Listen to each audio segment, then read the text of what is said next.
Writing string. Writing string அதுதான் 2 methods இருக்கும். ஒன்னு printf, அதுக்கப்புறம் putS. ஸோ printf பொறுத்த வரைக்கும் பார்த்தோம் அப்படின்னா %s பயன்படுத்தணும். அதே போல அரே சிம்பிள் ஸ்கொயர் பிராக்கெட் பயன்படுத்த கூடாது. ஸோ printf பொறுத்த வரைக்கும் சிம்பிளா இருக்கும். printf ஃபார்மட் ஸ்பெசிஃபைல %s, அதுக்கப்புறம் வேரியபிள் நேம், இதை மட்டும்தான் நம்ம கொடுத்துருப்போம். அதே புட்டஸ்ல பார்த்தோம் அப்படின்னா இது அன்ஃபார்மட்டட் மெத்தடு. இதுல பார்த்தோம் அப்படின்னா புட்டஸ் வேரியபிள் நேம் மட்டும்தான் கொடுத்துருப்போம். உதாரணத்துக்கு அதே எக்ஸாம்பிள் எடுத்திருக்கோம். கேரக்டர் நேம் அப்படின்றது ஒண்ணு இருக்கு அப்படின்னா இதை நம்ம printf பண்ணும்போது என்ன பண்ணுவோம்னா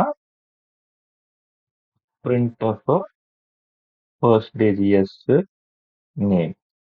ஸோ இங்க அரே எதுவுமே அந்த ஸ்கொயர் பிராக்கெட் எதுவும் கொடுக்க மாட்டோம். புட்டஸ்ல என்ன பண்ணுவோம் அப்படின்னா அதே மாதிரி வெறுமனே இந்த வேரியபிளோட நேம் மட்டும் கொடுத்துருவோம். சரியா? இதுதான் நமக்கு ரைட்டிங் ஸ்ட்ரிங். ஸோ இது ரெண்டுமே வந்துட்டு ரீடிங் ஸ்ட்ரிங், ரைட்டிங் ஸ்ட்ரிங் 2 மார்க்ல தான் வரும்.